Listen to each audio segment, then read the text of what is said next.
All right, last time we had started by taking a look at basically derivatives using parametric form, right? That's what we had done. So we had talked about what that looks like in terms of creating dy dx. And we had done a couple of examples. The example that we ended on was finding more than just dy dx, but we also found the second derivative, slope, and concavity at the given parameter value itself, and this one was at pi over 4.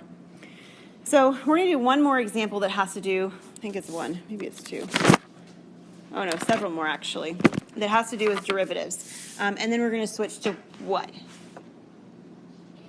Oh, we might go there, so we'll just see what happens. Okay, so here's our direction set. This is slightly different than last time, but a few more things that we can take a look at and find when we're dealing with derivatives in parametric form. So just like in Calc 1, we often found some equations of lines, right? Tangent lines in particular. So we're going to find an equation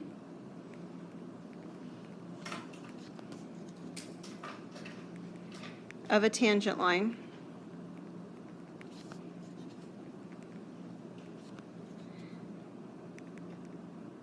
at the given point on the curve.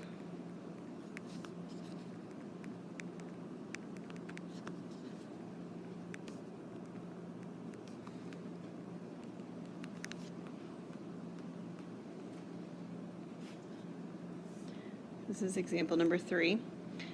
X is t to the 4th plus 2. Y is t cubed plus t. And we're going to do a couple of examples. We're going to do for part A at the point 2, 0. So you remember what lines look like, right? So what information do you need in order to be able to write an equation of a line? Slope and, well, a point somewhere, right? So oftentimes the y-intercept certainly would have to be, but at least a point. We've got the point given to us, 2, 0, so we need to find the slope, and we talked about last time how to do that. So we're going to find dy dx, and in order to do that, we actually need to find the individual derivatives that we are given the equations to look from. So what will x prime be?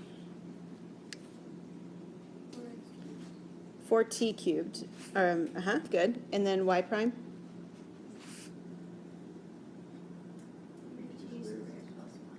3t squared plus 1.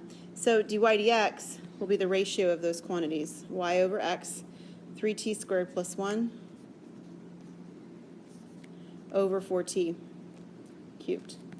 Now, when I teach calculus, sometimes when I have students get to this point, they try to plug that in as the m in the y equal mx plus b or some variety of that formula.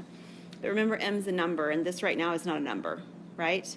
This is actually a expression or equation dependent upon what the value is for t. And we weren't actually given t, but could we find it? How could we find what t is?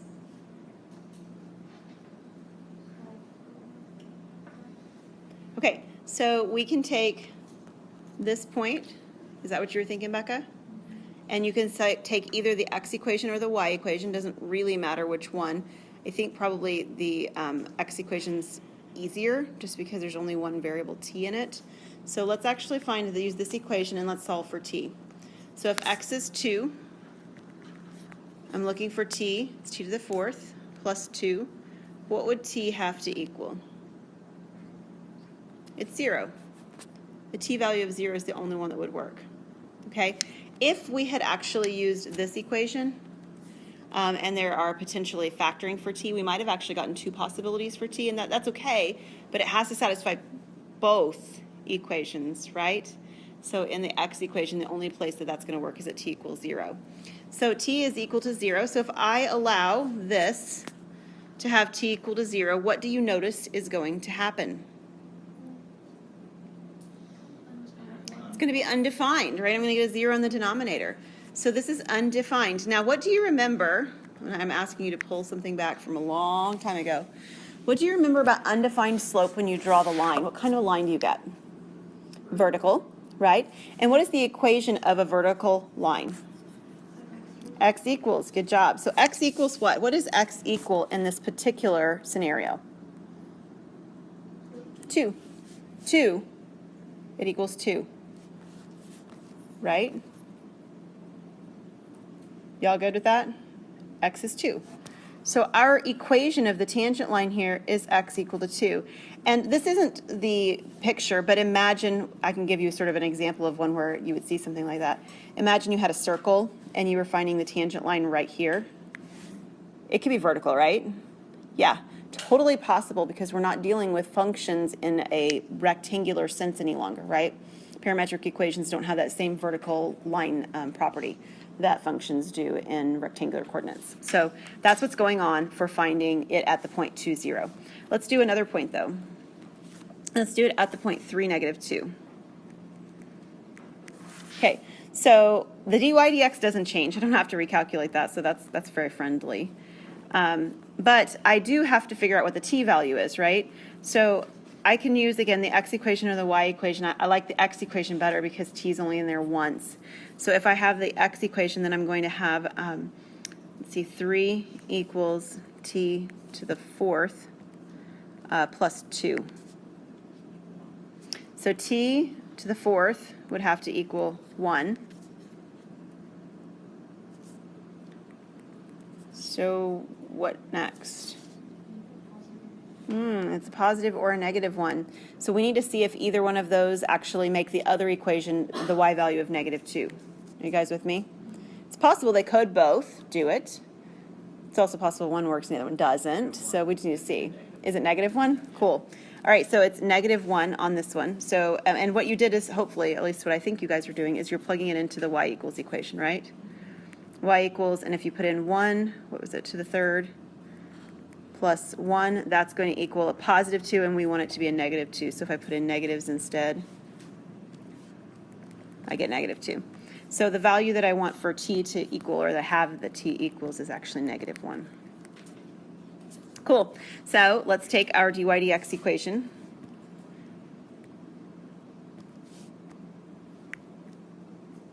And we're going to let t equal, hang on, what happened there? Well, I thought I told it to.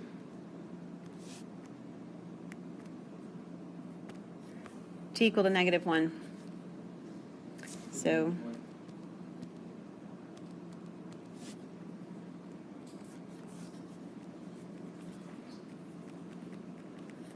what did you get?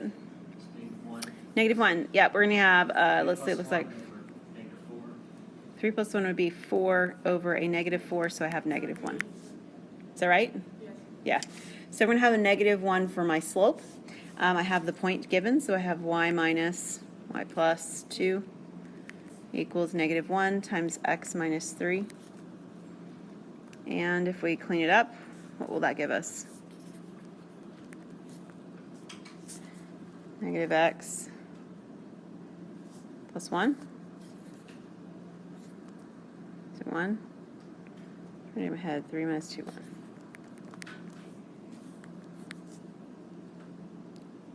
All good? Okay, so we can find tangent lines. There's a little bit more detail involved in it, but we can find tangent lines. Likewise, if we were given the parameter t equals, and we weren't given the point x, y, we should be able to do that too, right? Because the parameter itself determines what the point's values are, the x coordinate and y coordinate. So I could plug them into each of x and y and do it that way too for finding the point if that's how I was given the information. All right, so we had something happen on this where we found we found a tangent line, but it turned out it was vertical, right? So sometimes we're actually asked specifically to find horizontal and vertical tangent lines. So those directions, it can look something like this. Find all points, if any, of horizontal and vertical tangency.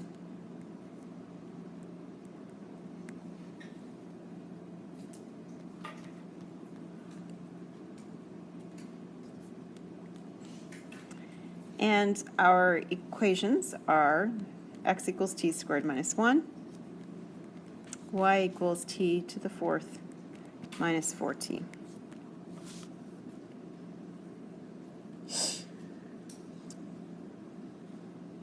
All right, so we already encountered what happens when we have a vertical tangent line. Again, this isn't a circle, but just for imagery. The vertical tangent line happens when our slope is undefined, right?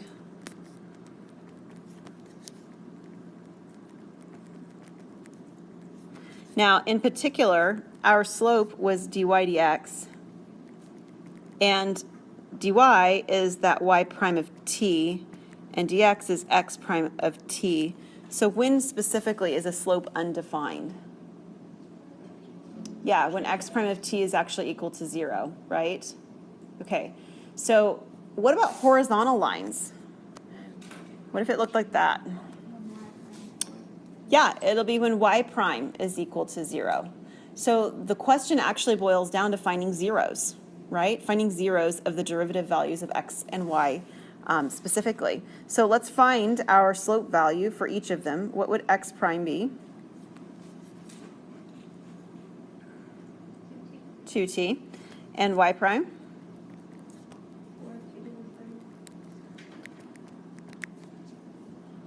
Okay, so aren't you guys glad you did your derivative quizzes? So good, right? All right. So if I'm wanting to find, we'll start with vertical since we had actually done that one before. Our vertical tendencies is when our x prime is going to be equal to 0.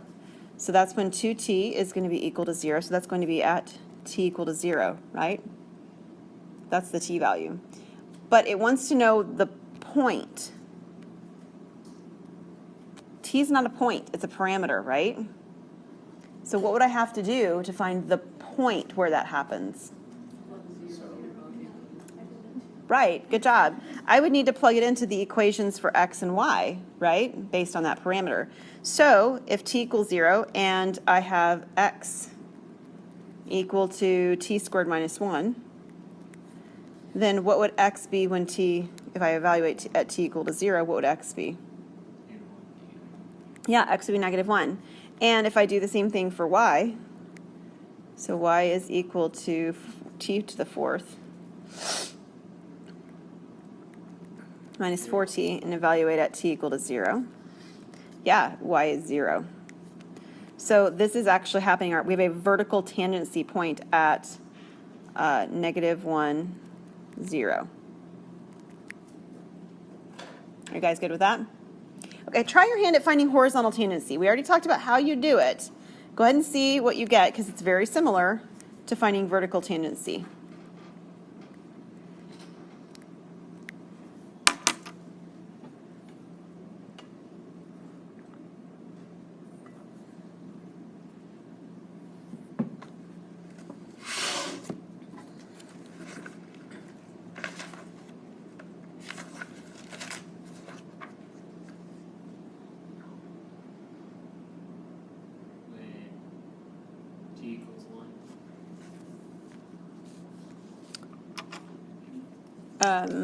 Are you trying to give me what you got for your answer? Yeah, it's at t equal 1.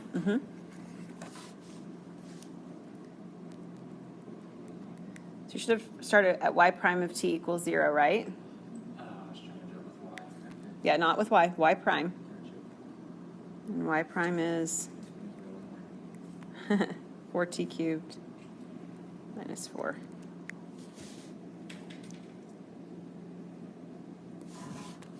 Okay, so Ethan had it right. It is t equal to 1. Everybody good with that? Okay, but that's not the point, right? Well, I mean, it's the point, but it's not the point. So x is t squared minus 1. So what will x be when t is equal to 1? Yeah, it's going to be at 0. And my y is t to the 4th minus 4t. And we're going to evaluate at t equal to 1. What are we going to get? We're going to get negative 3. So the point as an ordered pair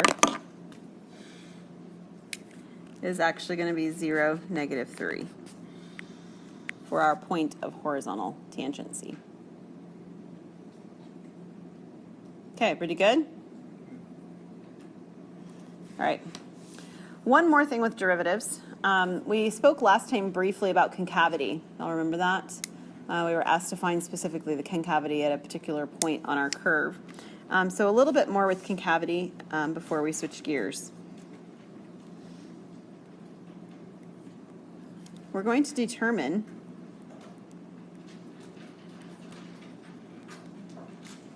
the open interval, open T intervals, my bad,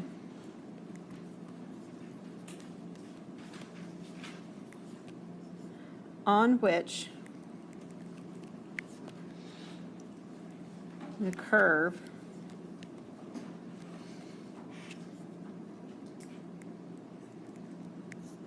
is concave up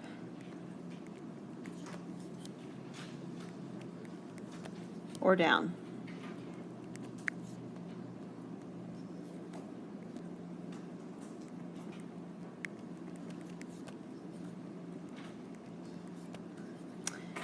X is 2t plus natural log t, and y is going to be 2t minus the natural log of t. Second derivative. Yeah, we're going to do second derivative. Right. You remember it. So second derivative tells us things about concavity. The second derivative is positive, then the original graph is concave up. The second derivative is negative, the original graph is concave down. So we're going to find the second derivative, and we talked last time about how to do that. We're finding the individual second derivatives of x and y, and then we're going to take their ratio. So what is x prime of t? Good, 2 plus 1 over t. And if I do x double prime, what do I get? Right. And if you remember, that's coming from the power rule, right? T to the negative 1, so it's negative t to the negative 2. How about y prime? 2 minus 1 over t. And second derivative? Positive, right? 1 over t squared. Okay, pretty good? What am I going to do next? Are we finding individual concavities? No, this is the concavity of the whole parametric curve. So we would take a ratio, right? d2y over dx2, like that. So the second derivative with respect to y was the 1 over t squared. With respect to x, it's negative 1 over t squared. So what is that? It's negative 1. It's actually a constant. Of course, that doesn't always happen. We'll talk in a sec what would happen in this case. But this number, because it's a constant, has a constant concavity. The whole graph is constantly what? Concave down. It's concave down everywhere. Assuming it's not concave down at 0. What was that? Is it not concave down at 0? Concave down, oh, that's a good point. We do have to exclude the value at t equal to 0 because we would end up getting zeros in denominators. I'm trying to think if there's any other points on here that we'd have to exclude. Actually, we have to exclude 0 anyway because there's natural log in the values. Yeah. So our values are only on the domain from 0 to infinity. Yeah. So it's concave down everywhere, but specifically the everywhere that it exists for this function would be from 0 to infinity. The domain itself. Yeah. Okay, so let's say, for instance, that it had not been a constant. It wasn't just negative at the end. It had something with a variable in it. What would you do next? Do you remember? No, but that's a good try. Because randomly plugging things in is not going to get you intervals, right? Go ahead, David. Less than 0 or greater. Okay, and in particular, you can find that by actually setting it equal to 0. So if you find out where, whatever this is at the end, if it has a variable in it, if you set it equal to 0, and then you test points, there's where your test points are going to come in from the intervals surrounding it. Like, let's say, for instance, you got something here that looked like, well, it wouldn't be x, it would be t. Let's say at the end you got t squared minus 1. That's just what it was at the end. Well, if I set this equal to 0, this is going to give me t equal 1 and negative 1, right? And if you remember doing sign charts for these, we set up these intervals, and you had to test a point in each one of these areas. And if the second derivative was positive, it would be concave up. And if the second derivative was negative, it would be concave down. And you'd have the interval on which that happened. Does that make sense? That's what you'd be looking for. okay? In particular, those are intervals for t, and that's what the problem asked for, was t intervals, not point intervals, so you don't have to worry about switching it back into points. Good to go? Awesome. Okay, so let's switch gears. We're actually going to talk about a couple of very specific types of antiderivatives in regard to arc length and surface area. So 10.8, theorem 10.8, says the following. Well, it's got a name first. It's the arc length in parametric form.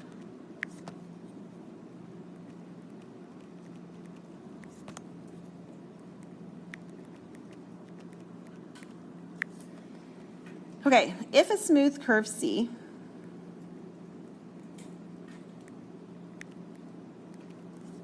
is given by x equals f of t, y equals g of t,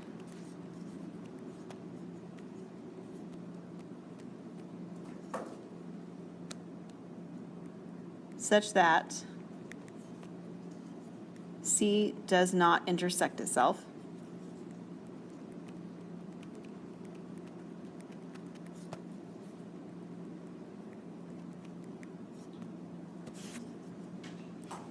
on the interval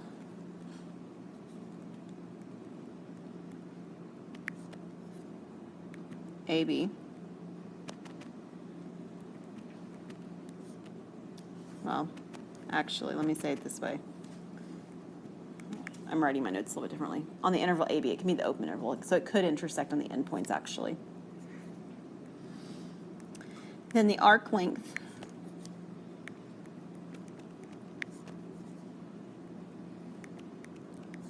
of C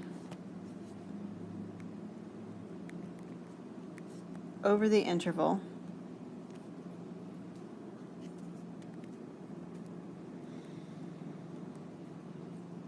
is. It's a small s that they use for arc length. It's the integral from A to B of the square root of the derivative of x squared plus the derivative of y squared dt. And I didn't write it down. I didn't think to go back to do it. But if you look back at the arc length equation itself, like how you find arc length in rectangular coordinates, you'll see where the pieces come into play. There's square roots, there's addition, all the pieces are there just in a slightly different form because we're dealing with the derivatives with a parameter instead now.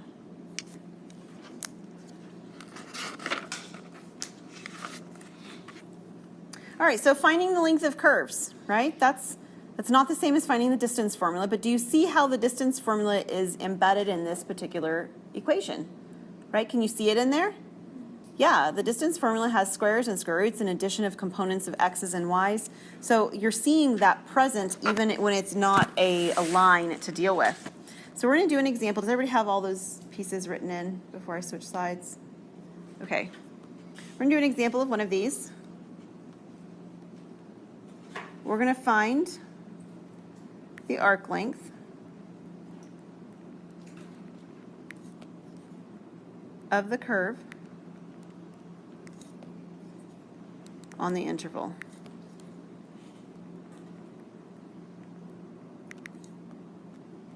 And our curve is x equals sine t cosine t, y equals sine squared of t, and my interval is going to go from 0 to pi over 2.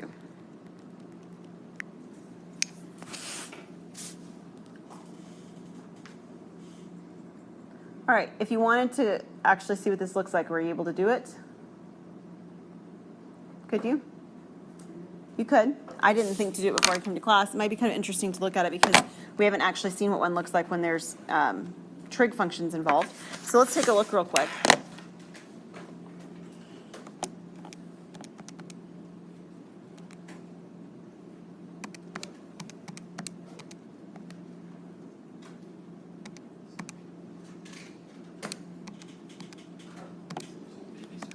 make sure that your window, make sure that your mode, let's actually check your mode first. Make sure your mode's in radians.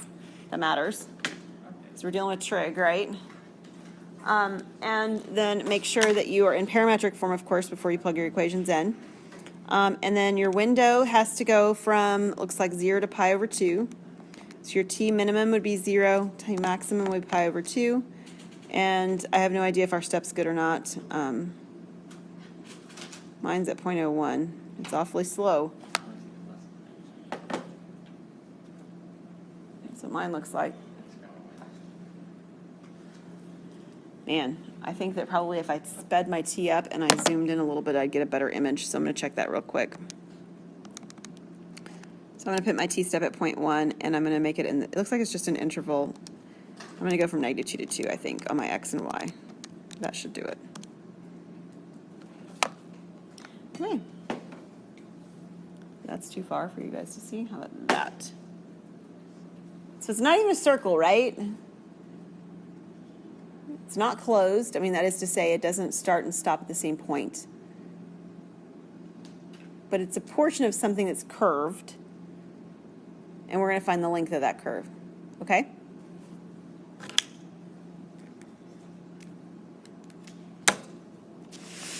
And we do that by finding a bunch of derivatives. And these are fun derivatives. This isn't polynomials anymore, right? It's trig. So what did you get for your derivative for sine of t, cosine of t?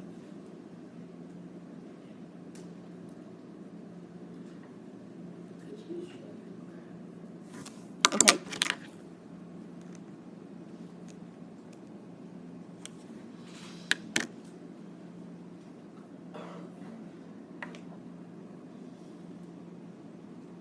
Is your mode set right, Shayna?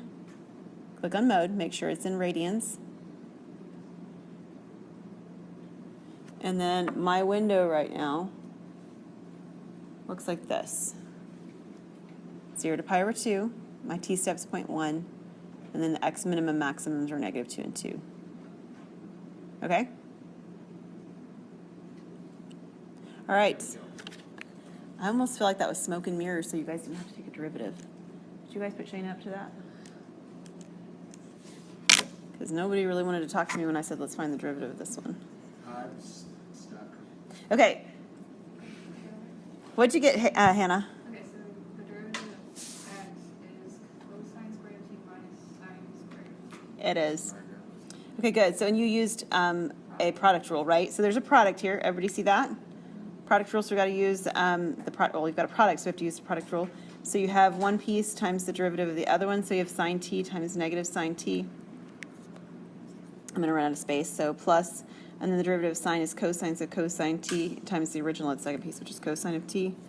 And whether you did it in a backwards order, what I just did, or whether you just put it because it was positive versus negative, you wrote it down as cosine squared of t plus minus sine squared of t, right?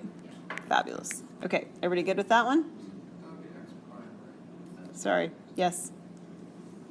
Notations, you know, they catch you. All right, very good. The y derivative 2 sine t cos t? Yes, The it chain is. rule? Yes, it is from the chain rule.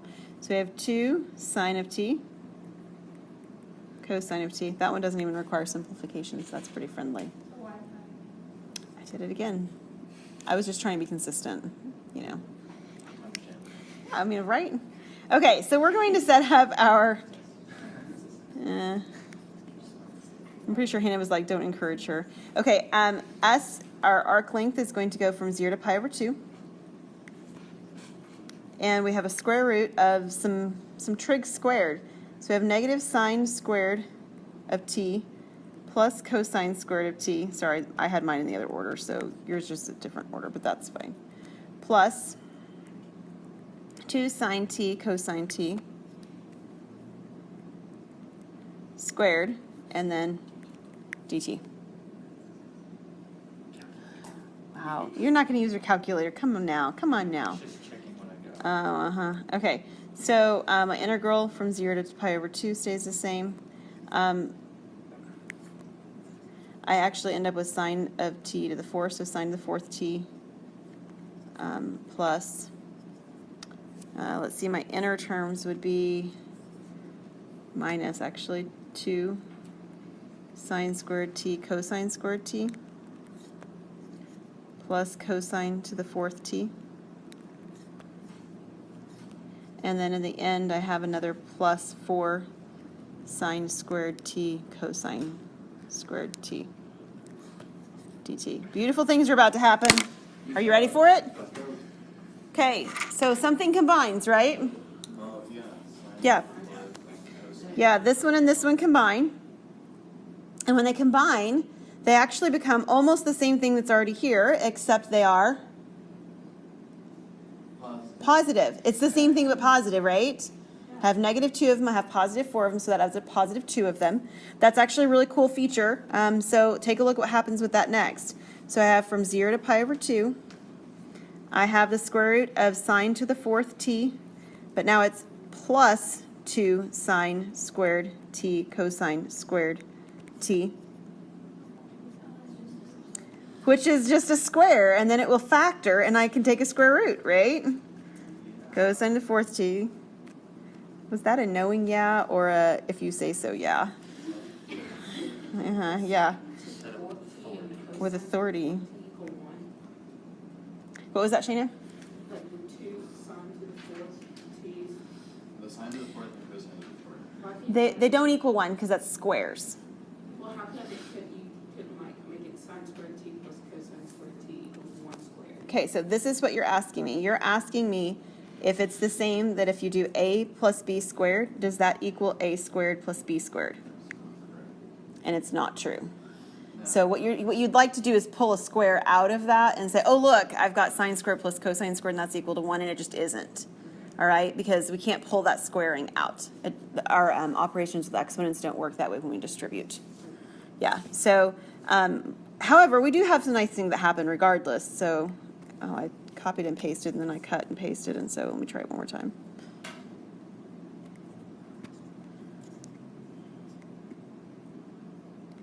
Okay, so this actually does factor back the same way that it originally was, just with a positive sign. So this is sine squared t minus cosine squared t squared. It should be plus. Thank you. Yeah, it should be plus. Yep. You guys are doing such a good job catching me on everything. What's that? Inside, sine squared. Yes, that's where am I going to do my squares. Yes, yeah. So at this point now, we can do it either direction. You can recognize that you've got a square root and a square, and those cancel first. Or you can recognize what Ethan did, which is now I actually do have the sine squared plus the cosine squared, but not exactly for the y you had thought, but it's there, right? So eventually we get to the same spot. So one way or another, we end up with 0 to pi of 1 dt. Don't we? I want it to be pi. Evidently, I just chose poorly when I was creating my example. All right, so what is this if I substitute in, or if I take the antiderivative first? T, evaluated at pi over 2 and 0, gives me pi over 2. The arc length of this particular curve is pi over 2. Yeah. Okay, so one of the probably favorite things you did in Calc 2 was something called solids of revolution. Do y'all remember those? Ooh, they were amazing. You did discs and washers and cylindrical shells. Y'all remember that? Here's the bad news. The bad news is we're not doing that today. That's the bad news. Don't act like you're happy. That's not okay. Okay. So at the tail end of learning, all right. At the tail end of learning about solids of revolutions, you actually learn about surfaces of revolution. So surfaces would be the surface area when you did that solid, okay? And the thing is that surfaces are a lot easier to find than the solid shape itself, okay? So we're doing the surfaces part of this, not the solid parts of this, okay? So let me show you what that looks like when we do this for parametric equations. So this is theorem 10.9.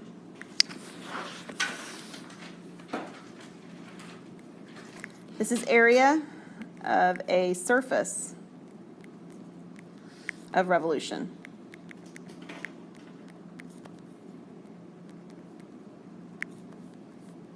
And it starts out much like the last one did, talking about the smooth curves. So if a smooth curve C given by, and I'm going to go ahead and use the notation your book's using, x equals f of t and y equals g of t, does not cross itself.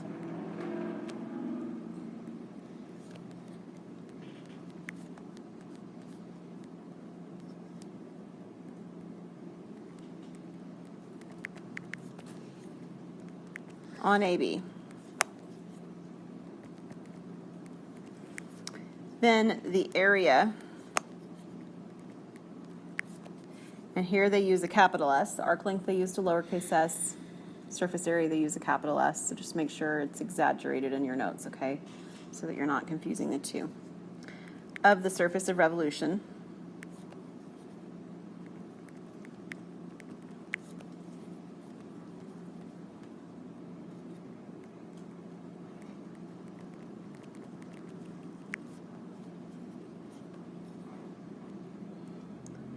Formed by revolving the curve C around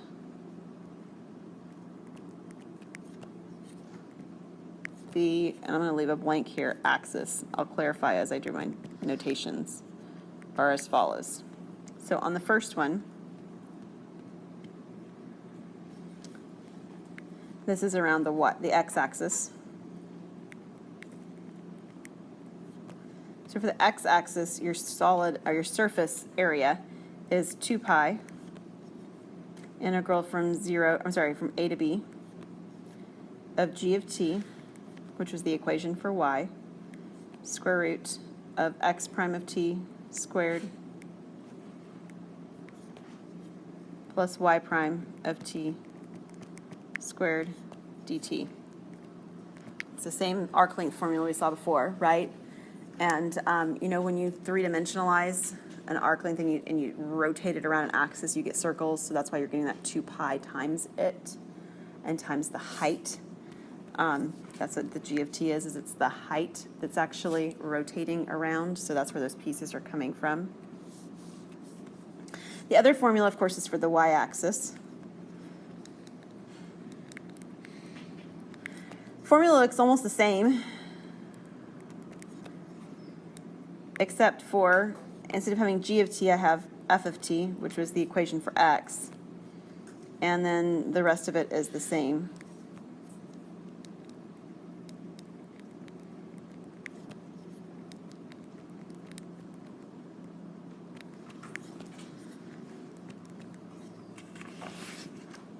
So you need to be careful that you're using, obviously, the right form based on which axis you're using.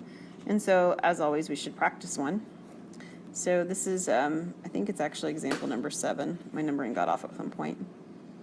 X equals t. So there it is. Y equals 4 minus 2t. And we're doing it between 0 and 2. That's my interval.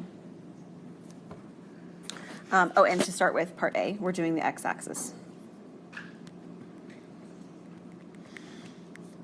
So for the x-axis, that's my number 1 bullet point above. I need s equals 2 pi, interval from 0 to 2. And we have g of t, so that's the y equation, so that's 4 minus 2t. And then I need some derivatives. So let me go back up and get the derivatives. So what is x prime? It's 1.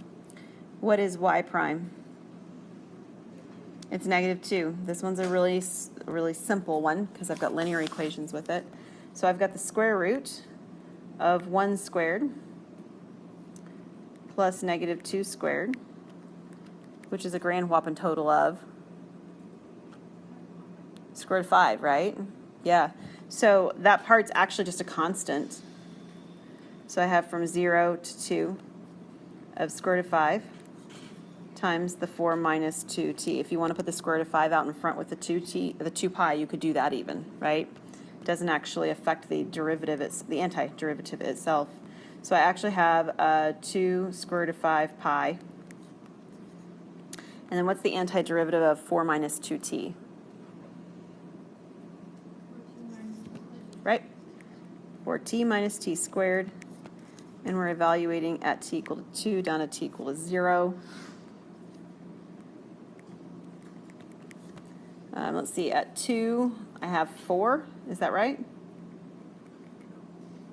And at 0, I have 0. So this ends up giving me 8 square root of 5 pi. Or 8 pi square root of 5 if you prefer. I don't care where the square root is, just to make sure the 5 is the only thing underneath it. Okay, I have a tiny little example. What do you think it is? The y-axis, right? It's the exact same question with the y-axis, so we don't really have to calculate anything else. We already have it all. So for part B, we're going to use the y-axis. I still have the 2 pi integral from 0 to 2. But I have the x equation, which is just t. And I have the same square root of 5 I had before, dt. Yeah, 2 square root of 5 pi. I have t squared over 2. Evaluated at 2 and 0. So, well, those 2's are going to cancel, right? So I have square root of 5 pi times 4. And then putting in 0 gives me nothing. So 4 square root of 5 pi.